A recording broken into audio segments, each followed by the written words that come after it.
Hindi bagay sa magkakapatid yung nagyayabangan. Anong araw? Ang yabang-yabang mo. Ngayon, mas malaki na yung pera ko. Tapos display ka ng display ng mga kung ano-ano mong mga accomplishments. Huwag niyong gagawin sa kapwa niyo kapatid yon. Whether you like it or not, meron kayong bind.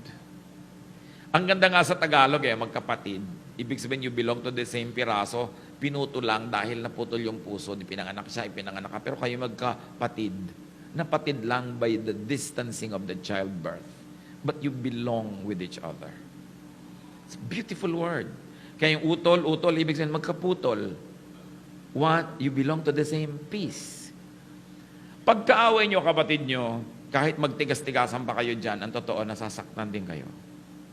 Kapatid mo yun ikaw din yun. So ang mahalaga, kung ito lang yung matandaan natin sa lesson natin today, mga kapatid, kung may kaaway yung kapatid, tama na yan. Nakipagkasundo na lang kayo. So, nakakapagod makipagkasundo sa kapatid ko. Pero nakakapagod din makipag-away.